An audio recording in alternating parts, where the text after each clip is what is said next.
Autumn has arrived. Well, at least in Animal Crossing. Let's make some fall trees. Before we get started, much better.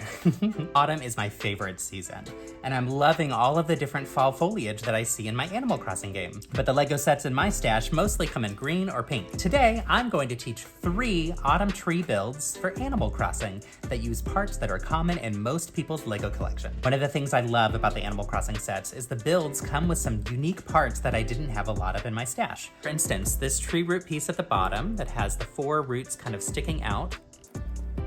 This part here at the top, that's a 1x2 SNOT brick where there's 1 open stud on the side. And this inverted slope piece that I only have in a couple different colors.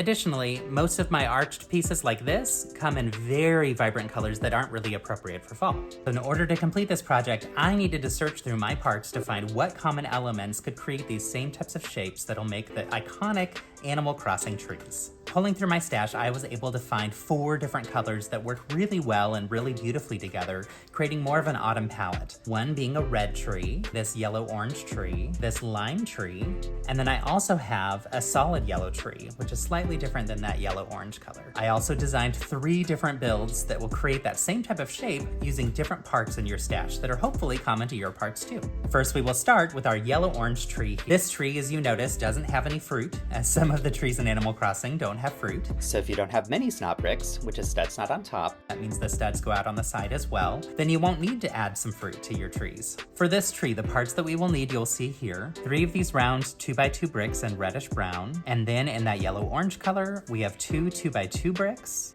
2 1x1 bricks, a 2x4 plate, 2 1x4 plates, 2 1x2 plates, 6 of those arch pieces, and 2 of these vertical SNOT bricks that have the 2 studs on the side. They are 1 brick and 2 plates tall. You'll notice these are in a lighter lime color, and those are going to be hidden on the back side of our tree, so you're not going to notice them when looking at the front side. The other 2 builds, I was able to accomplish it using all of the same colors so that it matches on front and back sides of the trees. But I wanted to show that if you don't have all the colors in the right parts, then there's a way that you can hide some of the different colored parts and still make it look nice and classy. So let's dive in. For starters, we will build our tree trunk. 1, 2, 3 tall. Next, we will build the middle section. This part is a little bit more complicated since we're using those SNOT bricks. So I'm going to take those 1x4 and 1x2 plates. I'm going to put them together in kind of like a T shape. Then I'm going to take one of these 2x2 bricks and place it over the top of that section here. And then beside, I'm going to take those 1x1 bricks and place them on the left and on the right. On top of that, I will repeat with those plates, making just like a larger structure of that T shape. Now I will take the SNOT bricks, and I'm going to take 2 of these curves and sandwich them together, turning the SNOT brick sideways so I can attach it, like so. You'll notice that it is attached only on half of it, and you'll see that line kind of in the middle, showing how that goes. We will repeat with the other SNOT brick, and this time we will use the opposite edge, like so. Or you'll notice if I put them side by side, they both have that SNOT brick kind of towards the back side of them, but one is facing left and one is facing right. Now here you can put them together so that they rest together like this. Then you're going to take the 2x4 plate and put it on top, and that's going to sandwich all those elements together, like so. So now, from the front, it looks only yellow-orange. On the back side, you do see that bright lime color. Also, these are only attached by 1 stud each, and so they do come off pretty easily if you're not careful. This will go on top of our tree trunk. Very simple. And then we're going to top the middle with that 2x2 brick and put these curves on the sides. 1 here, 1 here. That's the back side of the tree and the front side of the tree. And we have our first tree done. Good job. So we built 1 tree and it doesn't have any fruit. Well, obviously some of the trees in Animal Crossing need to have fruit, so I created a couple different options using different SNOT bricks in my stash that hopefully match what's in your stash as well. The next up is this lime green tree with these 3 oranges. This build is specifically for people who have a lot of these 1x2 SNOT bricks that are in their stash, but don't have any 1x1 SNOT bricks. It's also for those who don't have those curved pieces that we saw in the yellow-orange, but do have the arched pieces in this lime that have that little jut out on the side.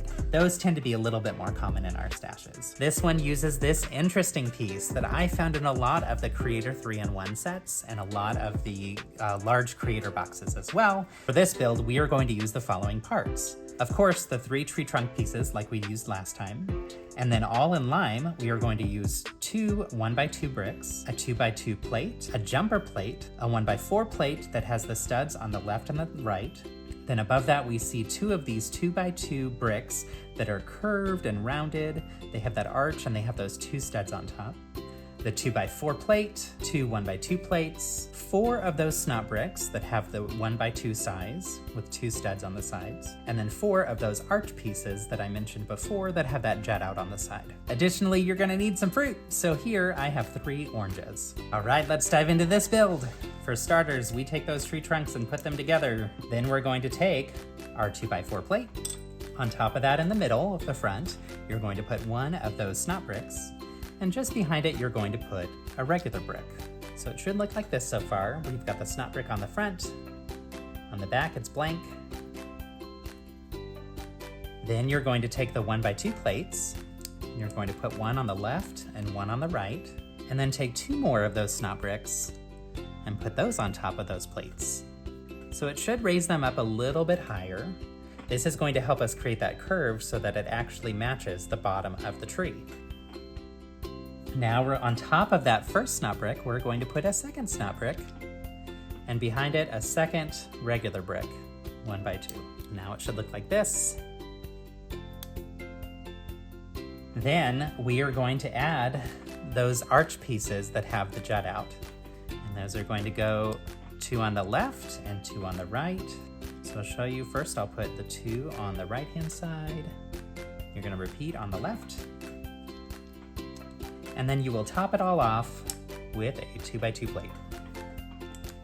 So now you have this kind of nice curved arch. It has some studs on the sides and studs out here on the front, and the back is nice and smooth. This now allows us to take these arched bricks and put them on the bottom so that, again, they match up and have that smooth line across the bottom, which is super fun. And then you can attach that to your tree trunk. Now we need the fruit, so I'm going to take the first jumper plate, the smaller one, and I'll put it on the top of those SNOT bricks, and that puts a hole in the center. Then, just below that, we're gonna take the other SNOT brick, and when we do that, it puts those 2 studs to the left and to the right. So now there are 3 clear spots to go ahead and put your oranges. So we'll put 1 here, and 1 here, and actually, instead of this regular orange one, I'm going to switch to this one so that when you're harvesting, you can have a perfect orange. Here's our second tree build. Yay! So this next build is an option for you if you have more of these 1x1 SNOT bricks as opposed to those 1x2 SNOT bricks. That's the main difference that we'll notice with this red tree.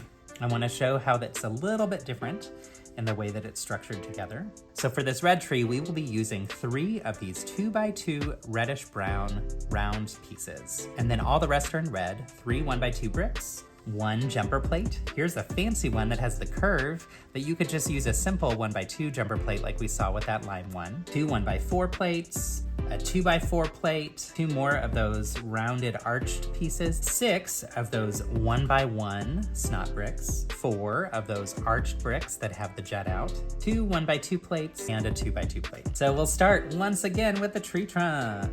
Then we will move on to the base, and we're using that 2x4 plate again. Here it's gonna be a little different. We are going to raise 1 of the SNOT bricks up and keep the other one closer to the ground. First, we'll take this 1x4 plate and we'll put it on the back side.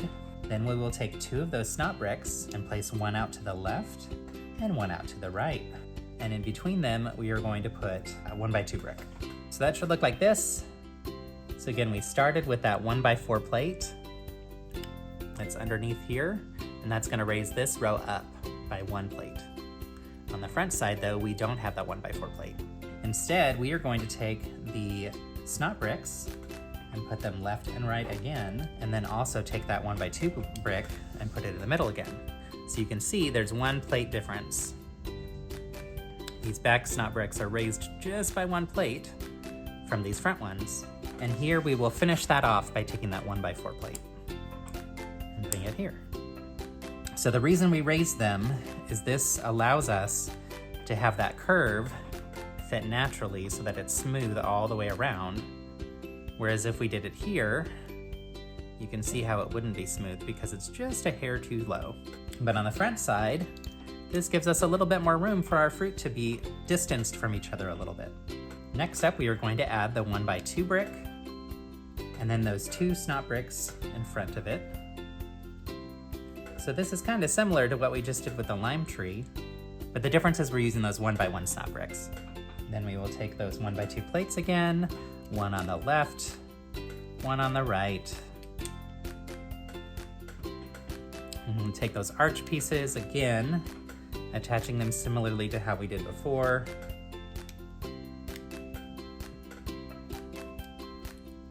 Just like so, and then top it off with that 2x2 brick. Excuse me, that 2x2 plate.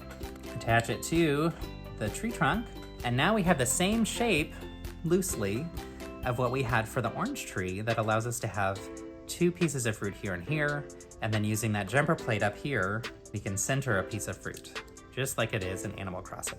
And like I said, I've got this curved 1x2 jumper plate, but you could use a regular rectangle 1x2 jumper plate. So the main difference between these two is this one works really well and is super easy to do if you have those 1x1 jumper plates, but a lot of times people only have them in the 1x2 jumper plates. And if you use this one without that bottom piece, then there's not really a way to have the other 2 pieces of fruit on the left and the right. Now, instead of oranges, since we've got lots of oranges already, I'm going to use clips and attach some peaches. So we've got a peach tree. These peaches I got from the Monkey Kid Summer Wave sets from summer 2024. Yay! And now I angle those a little bit to the left just for the fun of it, and you have your finished peach tree. So fun! Now I have trees in red, in lime, in yellow orange. And then like I said, I already had another one using that same build technique in yellow to add some different colors to my Animal Crossing scenes. A couple quick thoughts around using parts that you have in your stash. One option that's an alternative is you could use these pieces for the tree trunks that have a little bit of ridge or groove to them. Another thing is, if you don't have these parts on the side that are these curved pieces, then you could swap them out potentially for parts like this that have the round piece on the side. And that creates a relatively similar shape. I call this the Princess Leia version.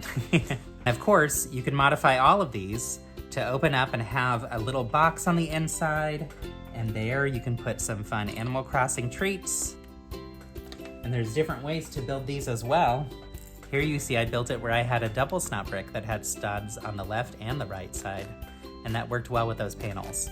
Let's plant some trees. Before we do, we need to recolor the ground. I looked through my stash and I found in some of my Super Mario sets that there were some pieces that were orange that work really well. I also found parts that come in the video line. For instance, this part here that holds those video tiles, and then the topper piece as well. And that allows us to have some different levels and height. I made some tall little stumps to go ahead and raise all of these so that they're all different levels. In this one, I added in some additional details like a spooky pumpkin. You'll notice I've also added lots of different leaves. Here I have another option where I created a grape tree. I planted some fall foliage, and Philip planted some scary fall foliage that we pulled from some Scooby-Doo sets. At that spooky scene, we will also add a spider web. And of course, what's a spider web without a spider? Our outfits need to be modified too. I will swap me into a matching shirt. He's of course playing Animal Crossing on his phone. We will have him resting against a tree. How about this red one? For Philip, we are going to swap out his torso with this one from Maple, which is perfect because Maple is holding the watering can that Philip is going to use to water his spooky plants. And now Maple needs a shirt, so I pulled this heart shirt that works perfectly for Animal Crossing from my stash, and this came from the Build a Minifigure Valentine set back in the day with this fun little pink elephant. Okay, he's just too cute. All right, let's arrange them in the scene.